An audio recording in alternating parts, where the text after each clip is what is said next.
Hola chicos, espero que se encuentren muy bien, que estén teniendo unos días pues productivos, que estén bien al lado de sus familias. Entonces vamos a esta primera parte de este gran componente que vamos a tratar digamos, en esta parte de la materia que se llama organismos y el ambiente, que está dividido en tres componentes: adaptación y selección natural, adaptación, adaptaciones de las plantas al ambiente y adaptaciones de los animales al ambiente.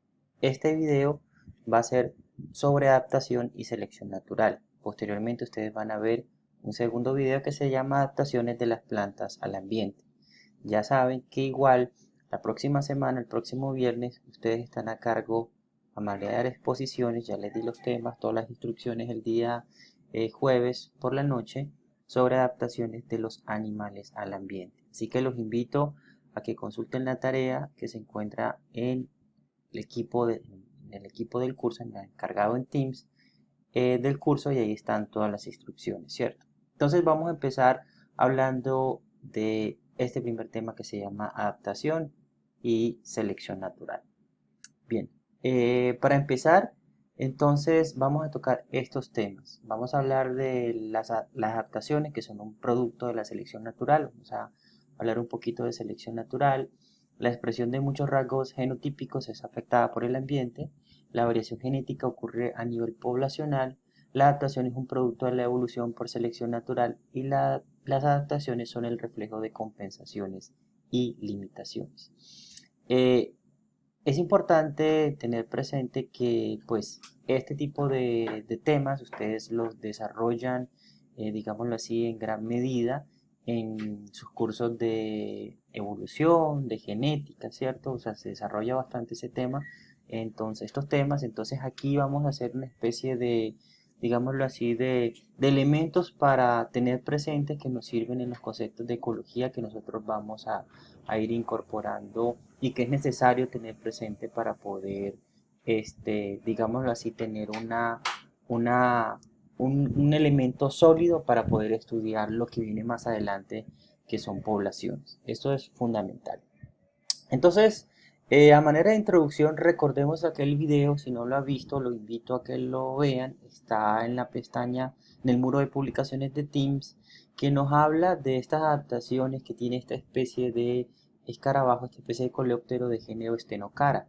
Eh, es la manera, digamos así, introductoria de relacionar las adaptaciones de los organismos al ambiente que impuesto, por ejemplo, como una condición tan, digamos así, tan adversa para la vida como podría ser, por ejemplo, un desierto.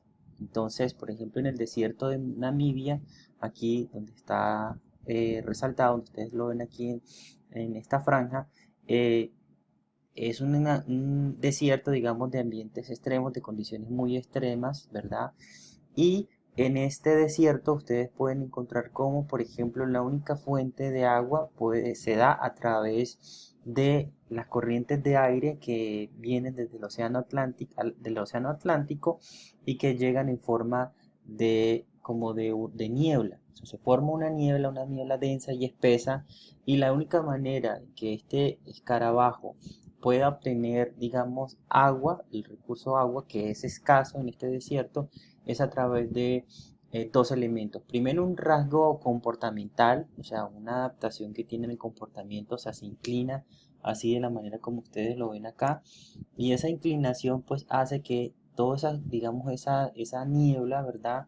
Eh, Pase, digamos, alrededor de su cuerpo, ¿verdad? Y en la parte dorsal de su cuerpo. Y si uno, por ejemplo, tiene la posibilidad de analizar las estructuras que se encuentran en estos, digamos, esta parte del escarabajo, que se llaman elitros, que son esas alas así, digámoslo así, endurecidas, esclerotizadas, es la palabra técnica, se llaman elitros. Va a encontrar que tienen una serie de estructuras, ¿cierto? Unas estructuras en la superficie que, si ustedes ven acá en detalle, aquí está la niebla, ¿verdad? Esas partículas de agua que están atrapadas aquí en una serie de estructuras de unas regiones de tipo hidrofílica, o sea que tienen la posibilidad de atraer agua junto con otras regiones que son hidrofóbicas. O sea, tiene esa combinación, lo que hace que el agua, digamos así, pueda ir como rodando a través de esos elitros que hacen que llegue digamos que viajen o se desplacen hacia la cabeza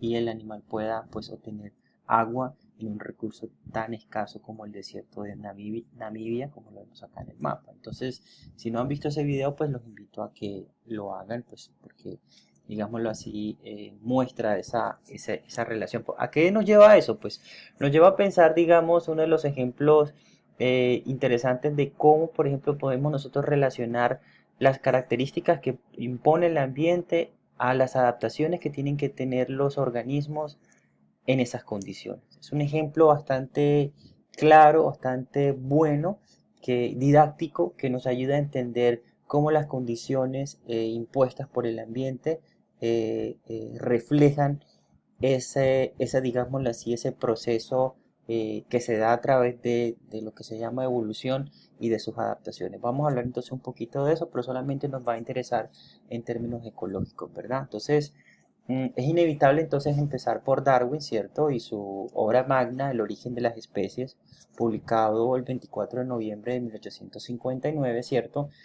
Y aquí, digamos, leyendo a Darwin es un libro que yo los invito a que así, digamos, no sea una tarea de alguna materia o algo en unas vacaciones, se lo consigan, se lo lean, es un asunto pendiente. Yo creo que todo estudiante de biología debe tener este libro dentro de su bibliografía. Entonces, aquí vamos a entrecomillar y vamos a, digamos, a leer entre líneas de una serie de cosas importantes que dice Darwin en esta obra.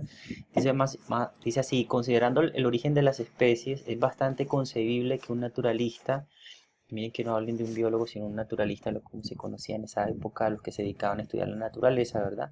Puede llegar a la conclusión que las especies no han sido creadas independientemente. O sea, dicen, no hay una independencia de la creación de las especies, sino que habla de, han descendido como variedades de otras especies, digamos así. Entonces habla de descendencia, habla de eso lo que llamamos un ancestro común, ¿cierto? No obstante, tal conclusión, si bien está fundamentada, sería insatisfactoria hasta que se pueda mostrar cómo las innumerables especies, entonces ya Darwin, reconociendo la gran diversidad de especies que habitan en el planeta, ¿cierto? Habitan en este mundo, han sido modificadas, de tal modo que la adquisición de esta perfección en estructura y coadaptación, perdón, me fui por acá, me fui lejísimos, bueno, a digamos que de tal modo que la adquisición de esa perfección en estructura y coadaptación ha estimulado nuestra imaginación. Entonces, ¿cómo ha sido, digámoslo así, un elemento clave para poder entender ese aspecto fundamental que, que es, así como les digo, leyendo entre líneas, ha sido, podemos rescatar esas palabras claves como eso que le llama descendencias de otras especies, o sea, no de algo netamente independiente, ¿cierto? Entonces, claro, las adaptaciones son un producto de la selección natural, sí. Entonces la selección natural impone ciertas adaptaciones de los individuos y que a la final tenemos que tener presente a qué le llamamos eso de selección natural, que pues puede tener múltiples formas de interpretar o definirlo, pero básicamente hace referencia a lo que es el éxito diferencial. O sea, para hablar de selección natural se necesita hablar de un éxito que puedan tener las especies. ¿Cómo uno a nivel poblacional garantiza de que una especie tiene éxito? Pues porque logra sobrevivir, o sea, esto que se llama supervivencia, y logra reproducirse. O sea, eso en términos poblacionales hace, digamos los términos concretos en que cuando nosotros podemos hablar de un éxito de una especie. Podemos utilizar muchos términos, podemos ponerles muchos dependes, podemos ponerle muchos peros a eso. Pero en términos, digamos, de esta aproximación que estamos haciendo al tema del aporte de Darwin en su obra magna, es que las poblaciones, digamos, se miden a través de la supervivencia y la reproducción de los individuos de la población. O sea que no, y aquí ya entonces estamos acuñando un término muy importante porque no estamos hablando del éxito diferencial de un individuo, estamos hablando del éxito diferencial de individuos dentro de la población y de su interacción con el ambiente. entonces son términos ecológicos, ¿verdad? Esto entonces nos pone a reflexionar que el asunto de la selección natural no se da únicamente, no se da para hablar de un individuo, es decir, el asunto se da a nivel poblacional. Cuando entremos en poblaciones, vamos a tener eso muy presente, pero solo pongamos así para recordarles un elemento básico de la definición de la población, y es que estamos hablando de un grupo de individuos que pertenecen a una especie, ¿cierto? Eso es, digámoslo así, el concepto que nosotros podemos tener de una población. O sea, no estamos hablando de un solo individuo, estamos hablando de individuos que pertenecen a una especie. Entonces, un tamaño determinado. Entonces, y su relación con el ambiente. Entonces, según Darwin, ¿verdad? Esas sean dos condiciones fundamentales para hablar de selección natural. Primero, se reconoce que hay una variación, o sea, una variación entre los individuos de una población. Y no estamos descubriendo nada nuevo, ¿cierto? Si hablamos de las poblaciones humanas, podemos hablar perfectamente que hay una variación entre los individuos de la población de la especie humana. Si estamos hablando de cualquier especie en concreto, ¿cierto? En términos poblacionales, podemos reconocer que entre individuos de una misma especie hay una variación. Entonces, dentro de esa población, podemos encontrar esa condición de esa variación. Y que es producto de esa variación, como hay diferencias entre los individuos, vamos a encontrar diferencias en la supervivencia y en la reproducción. ¿Por qué? Porque son resultados de la interacción con el ambiente. O sea, el ambiente mismo impone esas condiciones porque los individuos responden de manera diferencial y esas adaptaciones, digámoslo así, son claves para poder entender esto que estamos nosotros comentando en cuanto a la relación de estos individuos con el ambiente. Entonces, es un elemento fundamental porque tenerlo en cuenta así desde el punto de vista del nivel poblacional, porque si hay una reproducción entre los individuos, ¿cierto? Va a haber una diferenciación también en cuanto a los descendientes que dejan esos individuos. Resulta que esos individuos se reproducen, pero unos dejan más descendientes que otros. O sea, hay individuos dentro de la población que tienen la capacidad, ¿verdad?, de dejar más descendencia que otros, ¿ya? Los que son considerados, que los que están en esa categoría, en ese grupo de los que dejan más descendencia, son los que se consideran los más aptos, ¿ya?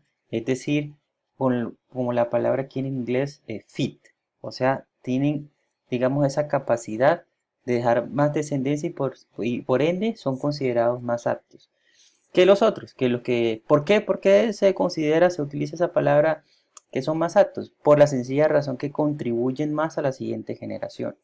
Es decir, vamos a suponer que estamos hablando de una población, una especie que tiene 100 individuos y de esos 100 individuos vienen de una generación que unos pocos individuos dieron más descendencia. Esos individuos que contribuyeron más a la siguiente generación son los que van a ser considerados más aptos. Mientras que habrán otros individuos que van a dejar muy poca o casi o digamos ninguna descendencia. Entonces ellos no contribuyen muy poco o contribuyen nada en nada a las subsiguientes generaciones.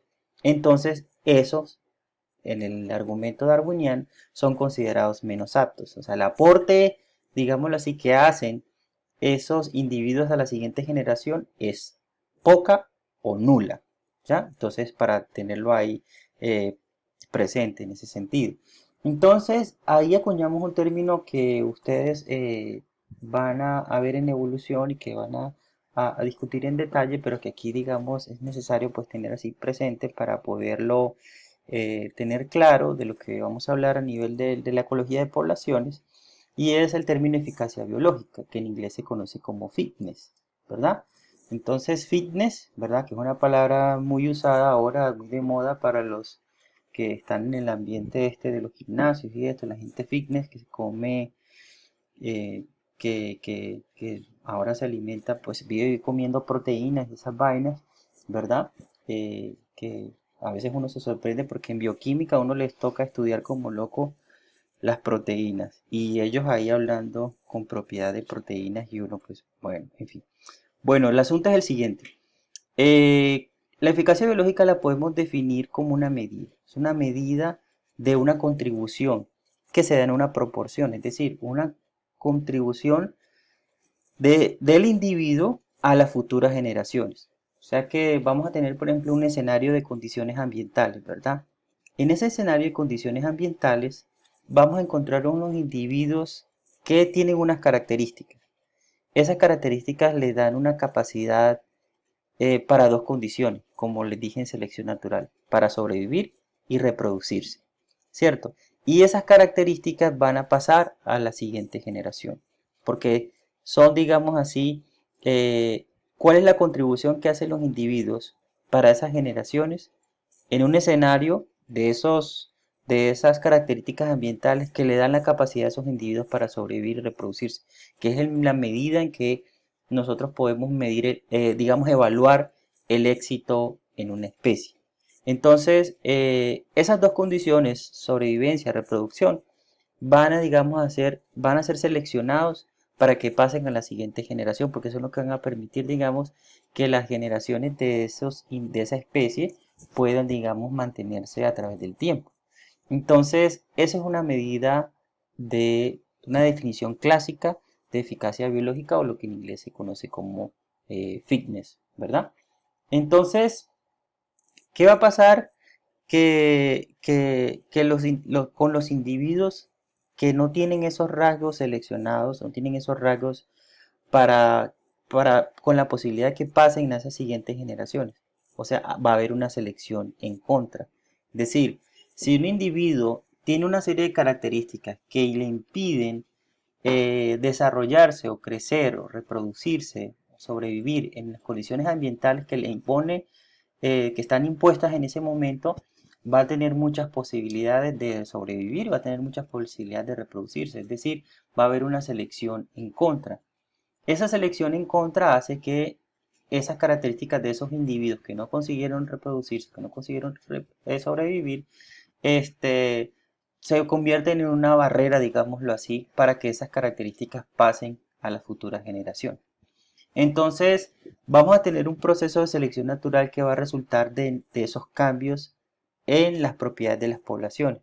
Es decir, el proceso en la definición clásica de lo que se conoce como evolución es básicamente un proceso de selección natural que implica eso, que necesariamente involucra un cambio en las propiedades de las poblaciones. Esas propiedades de las poblaciones se da a un nivel generacional, a través de las generaciones.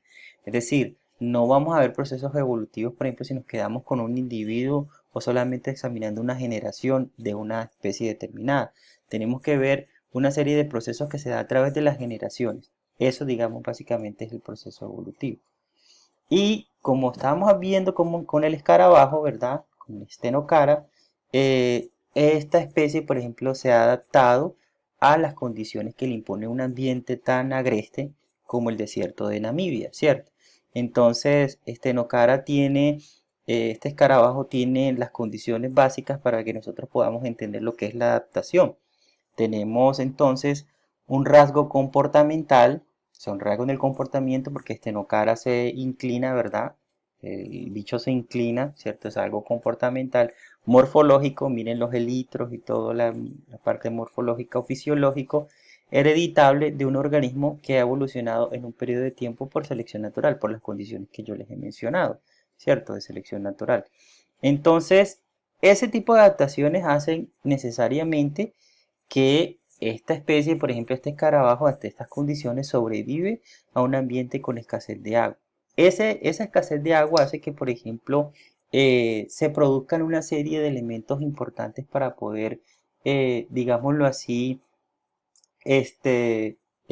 incrementar la eficacia biológica en el individuo, en la especie. Entonces, vuelve digamos, se va hacia un éxito reproductivo que se da a largo plazo, y todo esto se da a través de las condiciones ambientales que impone un ecosistema o, digamos, las mismas condiciones que pueden estar impuestas por un desierto como el de Namibia en el ejemplo del escarabajo estenocar, ¿cierto? Entonces ahí vamos a tener una condición que nos ayuda a entender el tema de lo que se llama la adaptación.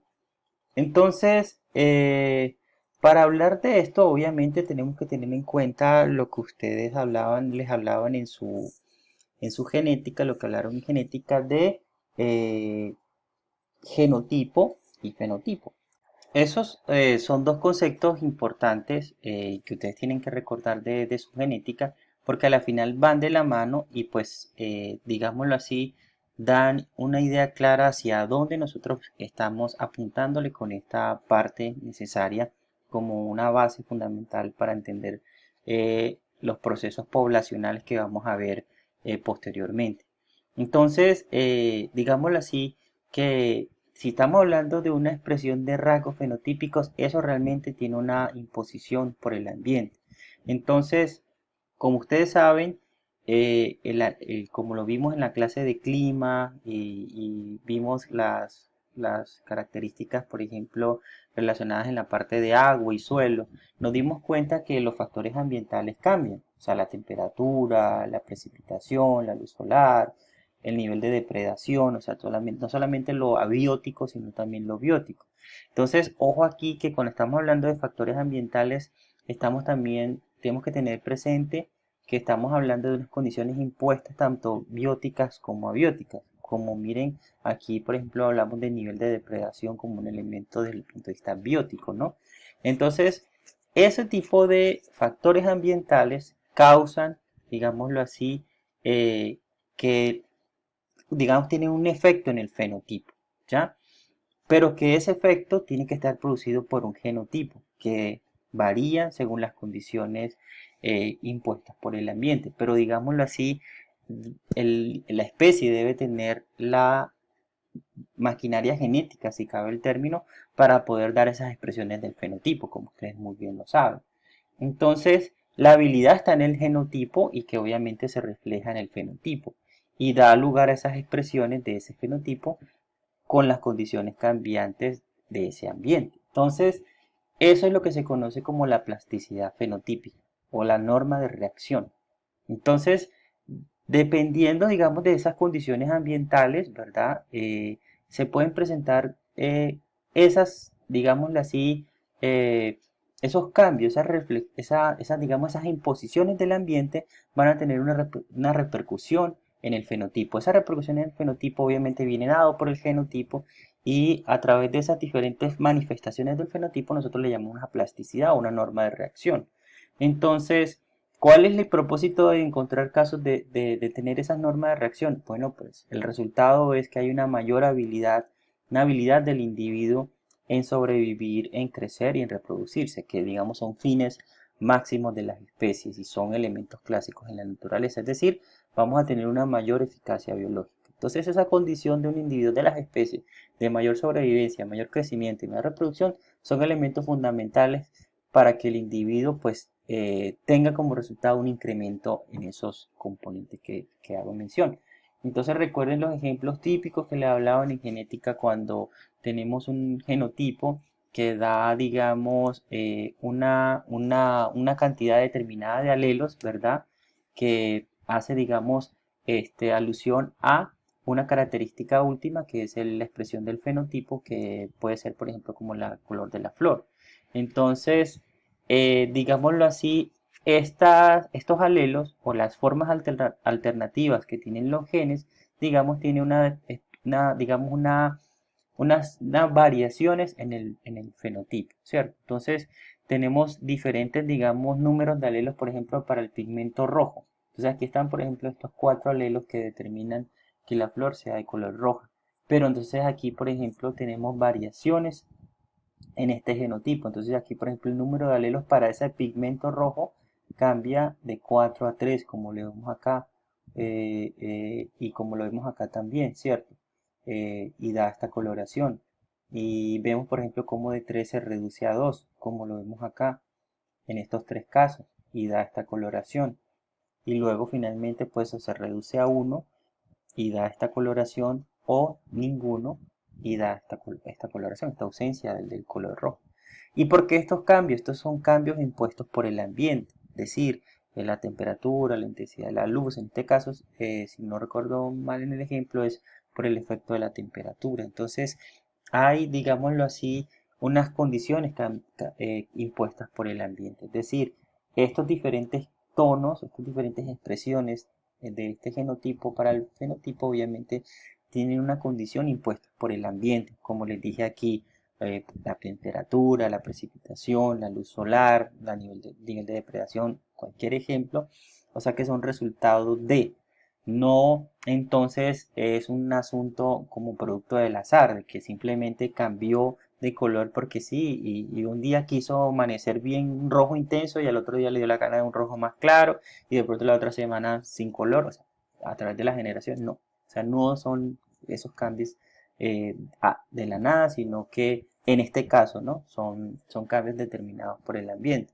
Porque también se dan una serie de procesos aleatorios, ¿verdad? Como ustedes muy bien lo saben en genética, si recordarán de productos, por ejemplo, de mutaciones espontáneas, de derivas génicas, una serie de elementos que no necesariamente están impuestos por el ambiente, sino otros factores que están jugando ahí en ese proceso. Pero en este caso estamos citando un ejemplo donde está involucrado el ambiente. Pero ojo, les reitero, no solamente el ambiente impone esos cambios, como lo mencioné. Entonces aquí vemos, por ejemplo, tenemos un ejemplo, una gráfica que muestra eso de lo que se llama la norma de la reacción o la plasticidad fenotípica.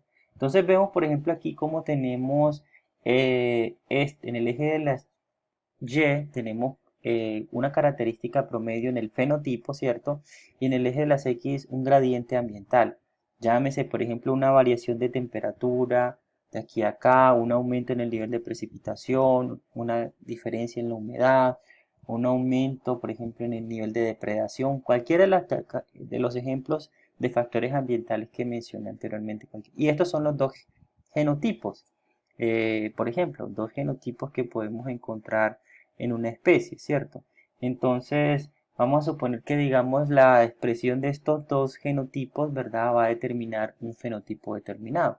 Entonces, vemos, por ejemplo, cómo para un elemento, un punto de una condición ambiental, por ejemplo, una temperatura dada, un nivel de precipitación dado, un nivel de depredación dado, vamos a tener un tipo de fenotipo para este genotipo. Y cuando cambian las condiciones ambientales, se da ese gradiente ambiental, o sea, un aumento de la temperatura, o una disminución, o un aumento o disminución de la precipitación, cualquier cambio ambiental da, digamos, una reacción de ese mismo genotipo para la expresión fenotípica. O sea, el genotipo va a tener, digamos, el elemento necesario que va a permitir, digámoslo así, dar una expresión en el fenotipo y obviamente acompañado, pues en este caso, como estamos hablando de los dos genotipos, o sea que los cambios obviamente son graduales, pero son para cada genotipo. O sea, este es el cambio del genotipo G2 y este es el cambio del genotipo G1. Entonces, ambos pueden, digamos, dar la expresión para determinada característica fenotípica, como el color de la flor, el tamaño corporal, o sea, cualquier ejemplo, cualquier digamos, característica que como yo cité anteriormente son expresiones del fenotipo. Entonces ahí puede poner morfológica, comportamental, fisiológica, que a la final se manifiestan en ese fenotipo. Y aquí vemos unos ejemplos clásicos. Vemos este escarabajo que en este mal se llama escarabajo arlequín, y cómo es la misma especie, miren que aquí estamos hablando de la misma especie, no se confundan acá, o sea, sí a grandes rasgos podemos decir que estamos hablando de dos especies, no estamos hablando de la misma especie, y cómo esta misma especie tiene unas características fenotípicas distintas dependiendo de la temperatura.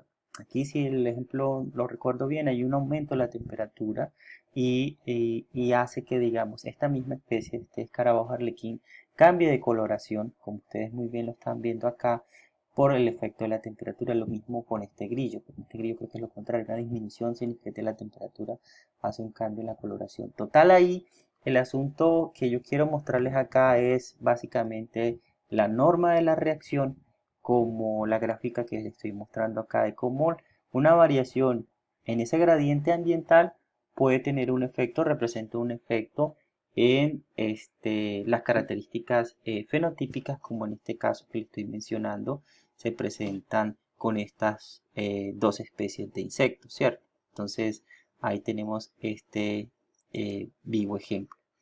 Bueno, ahora hablemos un poquito sobre plasticidad del desarrollo versus aclimatación. Eso básicamente en qué consiste. Bueno, es un término bastante sencillo, no es para nada complicado.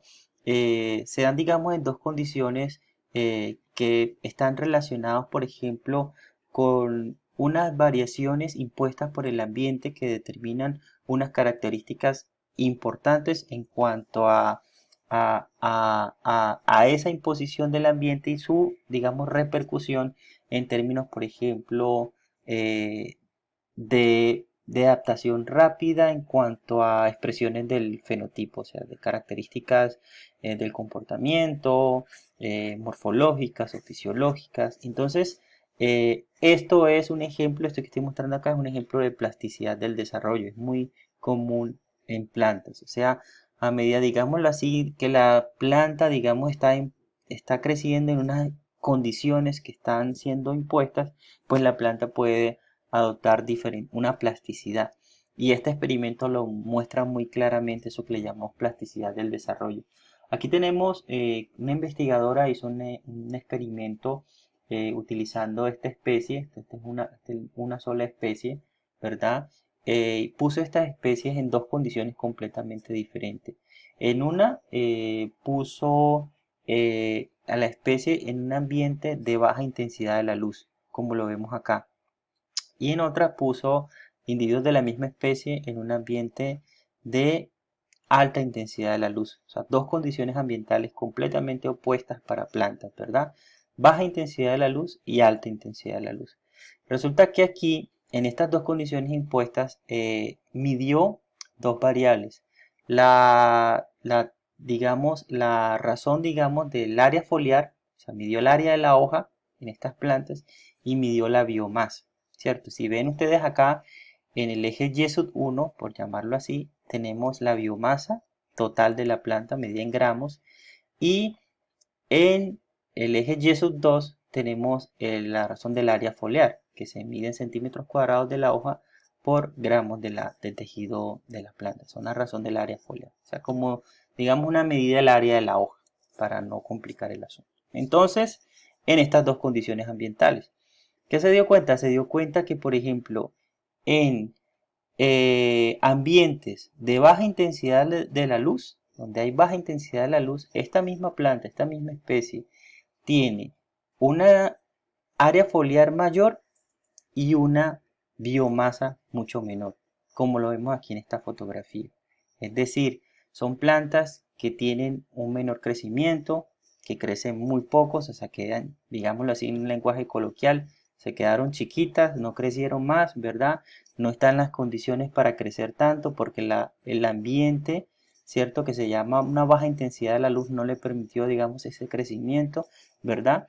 Y lo que hacen es que ante las condiciones de baja intensidad de la luz necesitan una mayor área de la hoja para poder tener posibilidad de tener el recurso fundamental para la fotosíntesis, que es obviamente la luz más el CO2 para poder fabricar los azúcares simples que necesitan y la producción de rubisco, que es un elemento fundamental para el proceso fotosintético. Entonces, esa condición de baja intensidad de la luz dio como resultado esto, una mayor área foliar y una menor biomasa, versus, o sea, opuesto a las plantas de la misma especie que crecieron en ambientes de alta intensidad de la luz, donde vemos el efecto contrario, una mayor biomasa, mucha más biomasa y una baja eh, eh, área foliar. O sea, el área foliar fue mucho menor, tiene mucho sentido, o sea, hay mucha intensidad de la luz, la temperatura va a ser mucho mayor y obviamente la posibilidad de perder agua por evapotranspiración va a ser mucho más alta.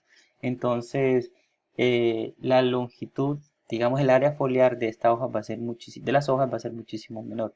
Y ojo que podríamos así a simple vista pensar que estamos hablando de dos especies diferentes, pero no, estamos hablando de la misma especie que cuyos individuos crecieron en ambientes de condiciones de luz completamente opuestas. Hay un ejemplo claro de esto que se llama plasticidad del desarrollo. Ahora vamos a ver un ejemplo de aclimatación.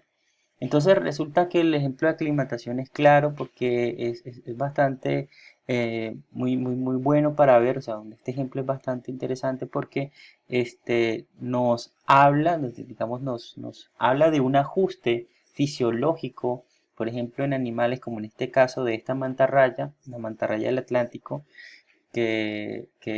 son unos investigadores que trabajaron en la Florida, ¿verdad? Esta especie se llama Daciatis sabina, ¿verdad? ¿Y qué hicieron ellos? Ellos, por ejemplo, evaluaron los rangos de tolerancia fisiológica interno de esta especie eh, a las condiciones, digamos, máximas y mínimas que ella podría tolerar. O sea, dependiendo, digamos, de las condiciones. ¿Qué quiere decir esto?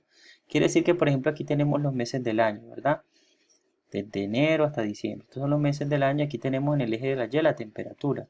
Y esta es la variación de la temperatura ambiente. Miren cómo varía la temperatura ambiente en los meses del año, ¿verdad? De una manera estrepitosa, ¿verdad? Cae notablemente desde aquí a un poquito más de 30 grados hasta aquí, hasta por debajo de 10 grados. Y luego después de que pasa esta temporada fría, luego se sube un poquito, se sube digamos más hasta llegar un poquito menos, mucho menor que el inicial, pero que igual hay un incremento en la temperatura, ¿cierto? Entonces vemos esas fluctuaciones grandísimas en cuanto a la temperatura ambiente. ¿Qué quiero mostrar acá? Que los individuos también experimentan ese proceso de aclimatación dependiendo, digamos, de las condiciones impuestas por el ambiente. Entonces vemos que esta es la temperatura mínima que puede tener, digamos, el organismo, ¿cierto? Fisiológicamente, y cómo esas fluctuaciones de ese mínimo, él se va aclimatando, lo va ajustando, ¿cierto?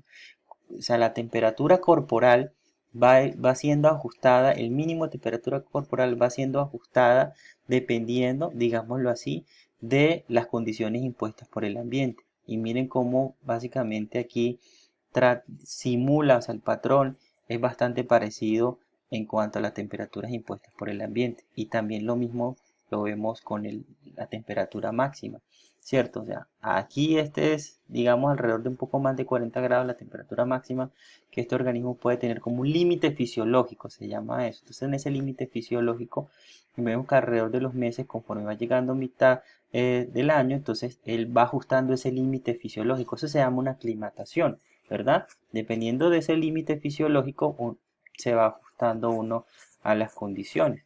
En cierta medida nosotros también lo experimentamos, por ejemplo, si nos acostumbramos en una ciudad caliente, o sea, donde siempre hace permanentemente mucho calor. Bueno, hay gente que nunca se acostumbra, pero tratamos de ajustarnos a ese límite fisiológico y nos volvemos un poco más tolerantes al calor. Pero si vivimos en una ciudad muy fría, tenemos que tener, digamos, unas condiciones para que ese límite fisiológico se ajuste a una ciudad muy fría. Y si vivimos en una ciudad donde cada 4 meses o sea, hay un cambio estacional, tenemos que estar preparados psicológicamente a que vamos a tener veranos muy calientes, inviernos muy fríos y nuestra tolerancia fisiológica tiene que pues, ser mucho mayor para poder sobrevivir en ambientes como los que estoy diciendo. Entonces, ya esto sí, en cierta medida esto ya lo había mencionado, les había dicho que si hablamos de variación genética y hablamos de esos cambios genéticos, eso obviamente ocurren a nivel poblacional. O sea, hablar de variación genética de un solo individuo, pues eh, digamos que carece de sentido en términos de lo que nosotros estamos hablando.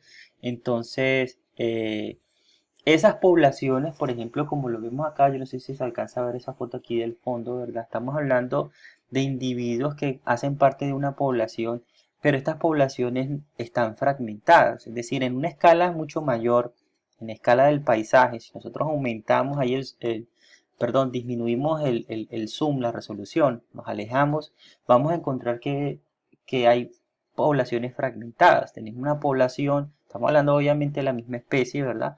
Entonces, individuos locales que hacen parte de una población en un lugar, luego va a haber, digamos, como una barrera física o una distancia, ¿verdad? Un río, un lago, y por allá en otro lado, en otro parche, como se dice, o un grupo de individuos de la misma especie que en cierta medida se pueden estar, en cierta medida puede haber un movimiento de individuos entre esas poblaciones, ¿verdad?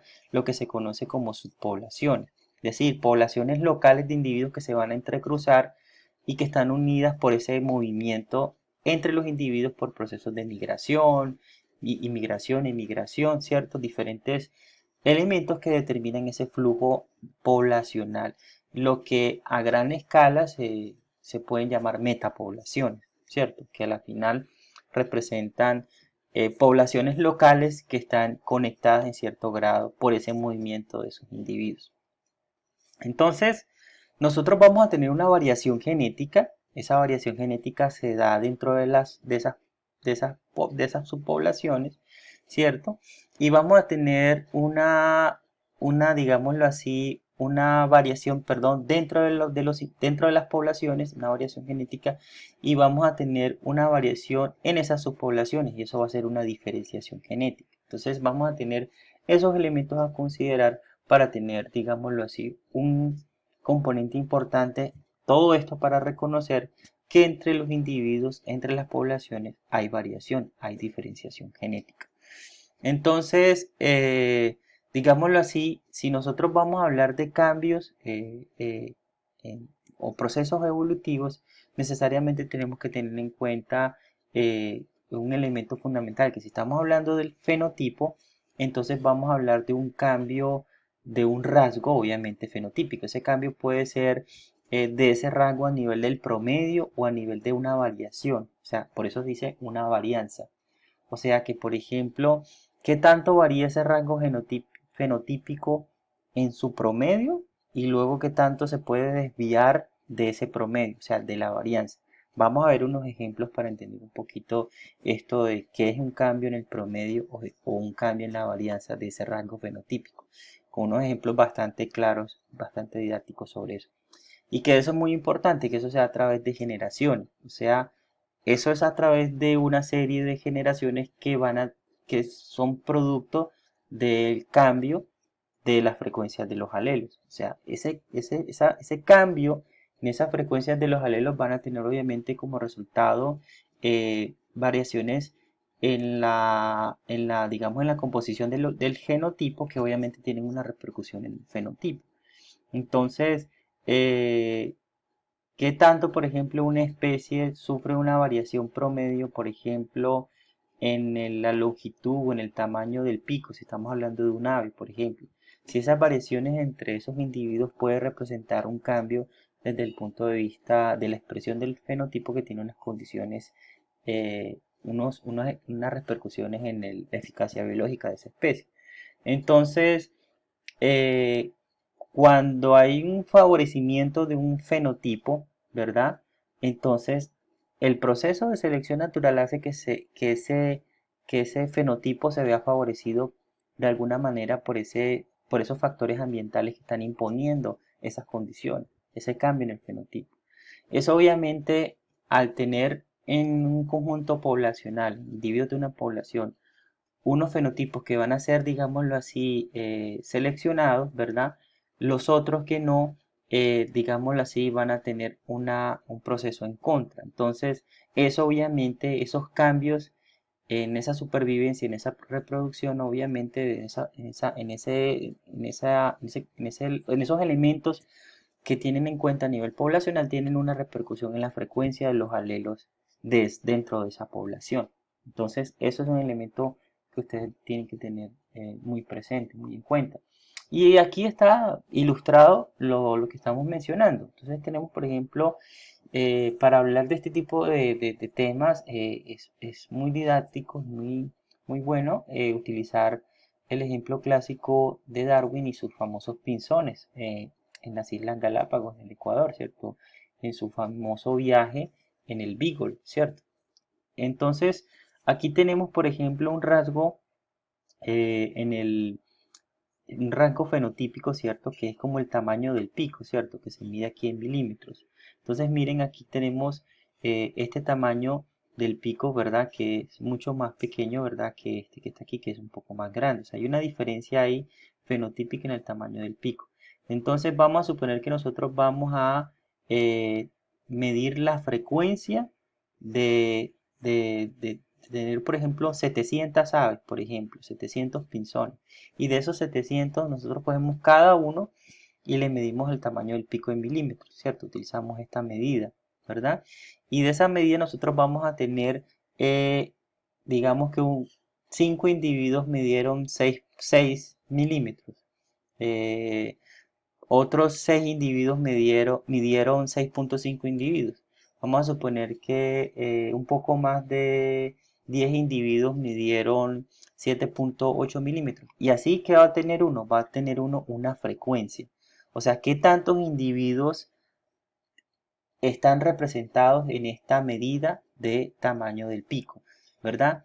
Entonces, si yo tengo que la mayoría de individuos están, por ejemplo, alrededor de 9,5, quiere decir que la mayor frecuencia de individuos está en este valor del tamaño del pico, lo que me va a representar el valor promedio. O sea, miren que esto a la final, el patrón de la distribución de las frecuencias de esta gráfica nos recuerda a una campana de Gauss, ¿cierto? Un comportamiento gaussiano, o sea, a medida de una campana de Gauss, una distribución como, si ustedes recuerdan en estadística, como la distribución normal, ¿cierto? Que nosotros tenemos la mayoría de los datos concentrados alrededor de una media y poquitos datos hacia lo que se llama la varianza, ¿cierto? Una medida, digamos, de cómo se dispersan los datos en una campana de Gauss y la distribución normal, si ustedes recuerdan en estadística. Entonces, podemos tener aquí un valor promedio, ¿cuál es el promedio de individuos? Y esa es la definición de promedio en estadística, ¿cierto? La mayoría de individuos entonces están en este rango de valor, en este valor de tamaño del pico de 9,5, ¿verdad? Los valores mínimos entonces están alrededor de 5,9 y los valores máximos pueden llegar incluso hasta 14, como unos datos aquí que parecen como atípicos, pero que están aquí fuera de digamos, están en la distribución, pero digamos no están aquí como en una medida como continua, ¿verdad? Hay un discontinuo aquí. Entonces, son medidas como para poder entender hacia dónde apunta. Entonces, si esta es la generación de pinzones que estamos evaluando en esta categoría, cualquier cambio en el impuesto en el ambiente puede o fluctuar o hacer que fluctúe la media o la varianza de esa distribución de frecuencia, ¿verdad? En el caso de estas poblaciones, ¿ya?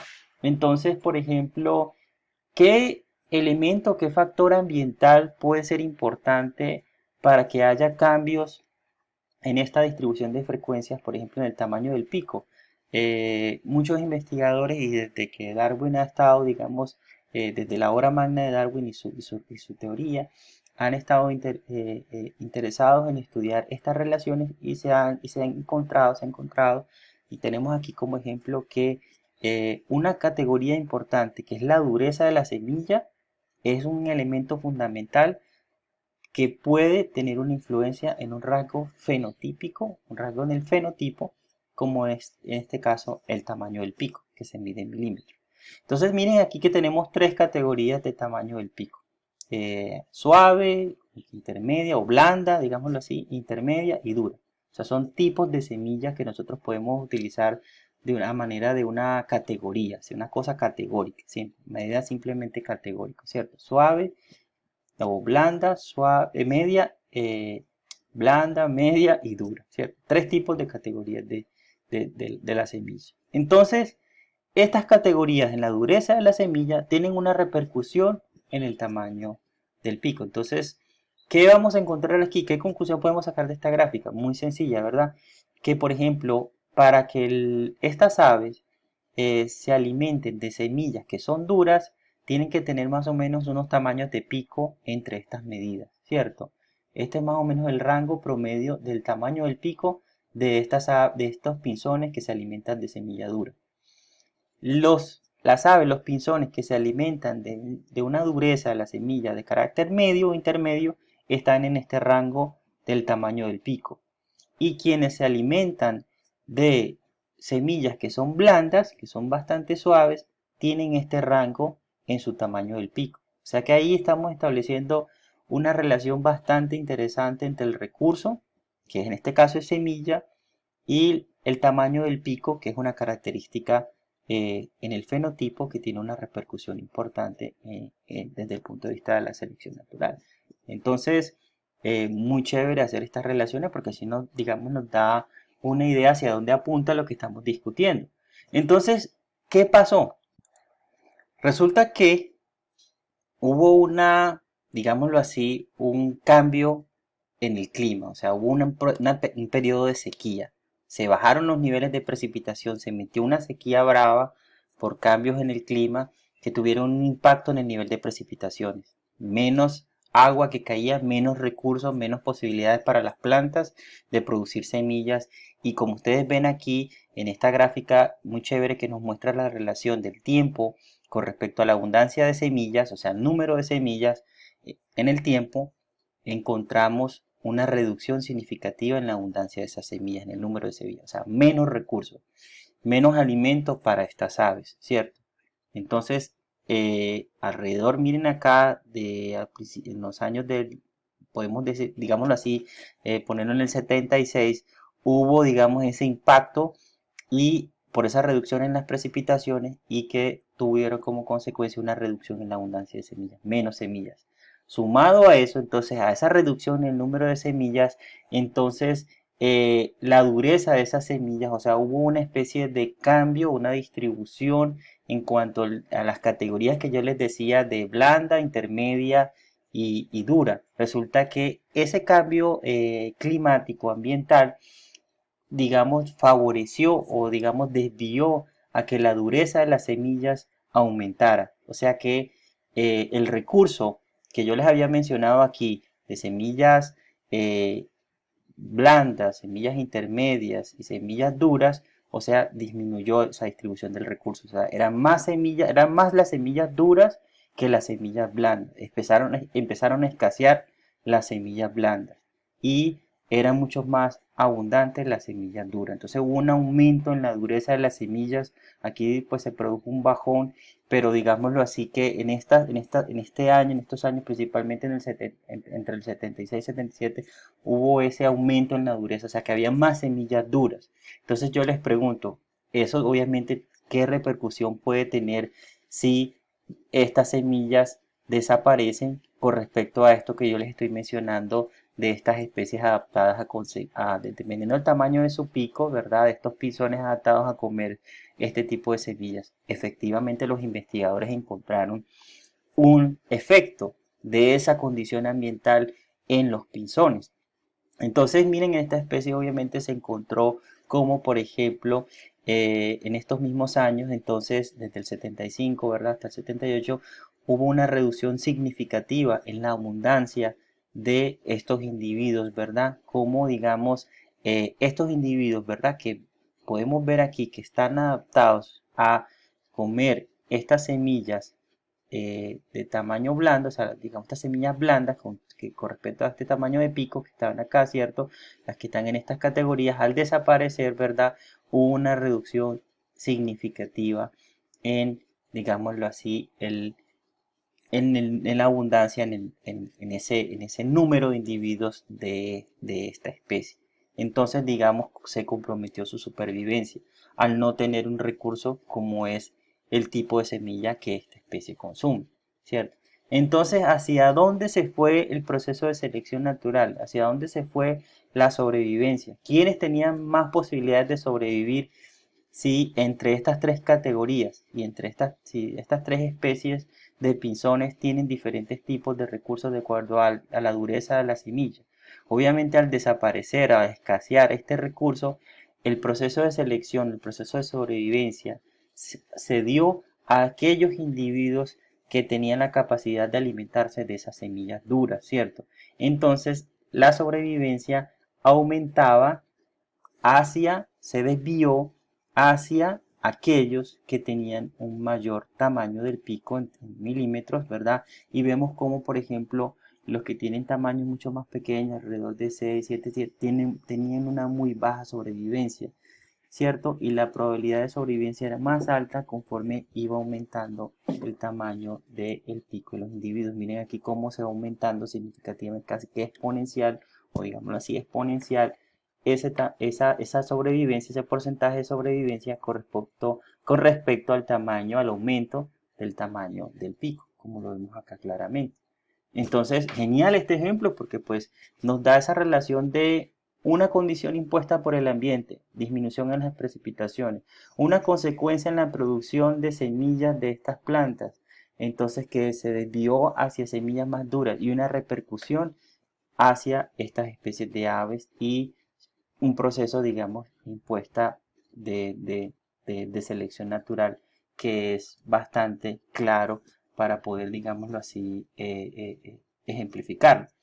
Entonces, realmente son adaptaciones que son productos de la evolución, o sea, impuestas por la selección natural, es decir, a la final, digamos, ahí en ese rango fenotípico es donde realmente la selección actúa y eso digamos que en ese ejemplo que yo les estaba citando, eso se convierte, digámoslo así, un blanco de selección. O sea, al final la selección tuvo una repercusión en el tamaño del pico y por eso se llama blanco de selección. O sea, ahí el blanco fue el tamaño del pico, fue, digamos, la condición del rasgo fenotípico que actuó directamente. O sea, no estamos hablando que actuó sobre el tamaño del pico, el color de las alas o el tamaño de las alas. O sea, estamos hablando de un rasgo, digamos, un proceso, un rasgo fenotípico que, digamos, directo que se llama blanco de selección. Porque cuando estamos hablando de otros, digámoslo así, factores donde no se actúa, digamos, donde no tiene una repercusión directa, sino que cuál es el agente, entonces ya es la causa ambiental. Entonces tenemos dos elementos que se llama el agente de selección y el blanco de selección.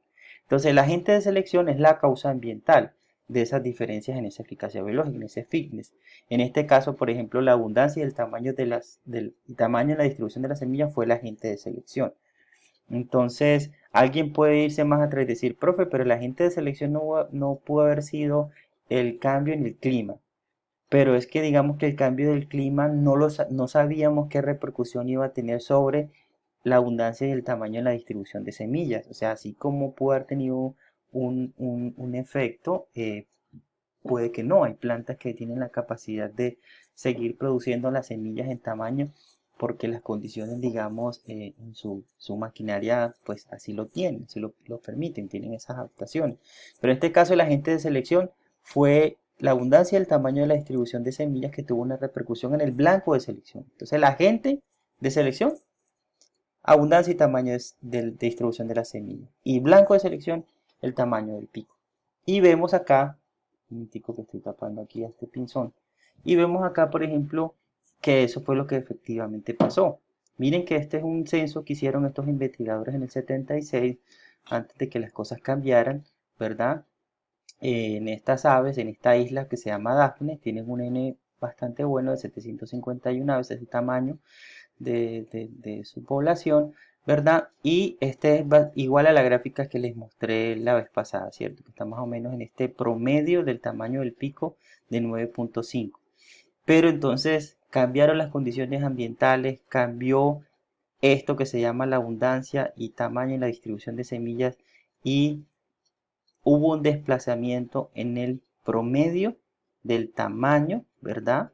Del tamaño del pico y hubo un aumento aquí de 9.5 a 10.2, 10.1 por decir así al ojo de los sobrevivientes. Miren que obviamente las diferencias en los N, en el tamaño poblacional, pasamos de 751 a 90, o sea, un censo de una diferencia bastante significativa. Entonces ahí tuvo una repercusión clara, una repercusión que llama mucho la atención de una desviación de aquellos que tenían pico más pequeño hacia los picos, hacia las especies de pico más grande. Entonces, eso tiene una repercusión en el promedio, ¿cierto? De este rasgo fenotípico, ¿verdad? De este blanco de selección, que es el tamaño del pico, ¿verdad? Entonces, se desvió hacia la derecha, como una desviación de la media. Miren que esta es la media en el 76 del tamaño del pico y al ver ese cambio, ese desplazamiento hasta 10.1,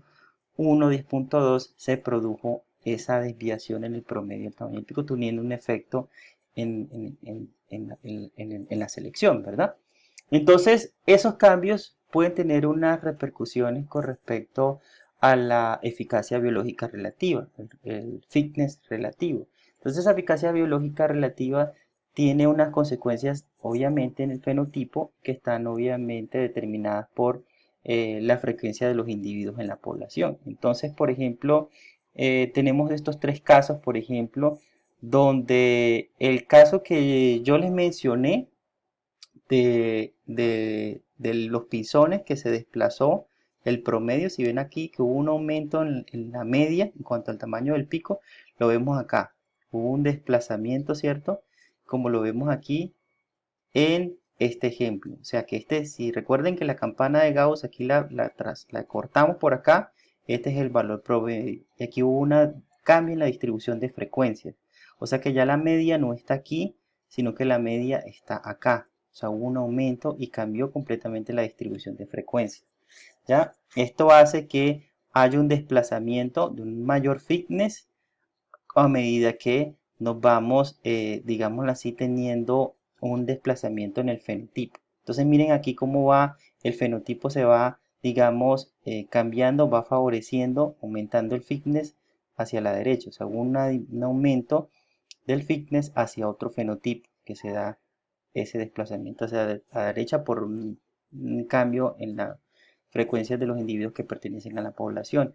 Pero asimismo también se puede, el promedio, digámoslo así, la distribución de frecuencias también se puede, digámoslo así, como achatar, se puede como volver mucho más angosta, como lo vemos acá en este cambio de negro aquí a rojo. Vemos como, por ejemplo, puede, por ejemplo, que aquí quepan muchos fenotipos. Miren que estamos hablando aquí en el eje de las X fenotipos y aquí estamos hablando de dos variables. La distribución de frecuencias de los individuos en la población que puede disminuir por un factor ambiental, por un cambio en el recurso y que produzca que ese cambio tenga una repercusión en esos individuos de esa población.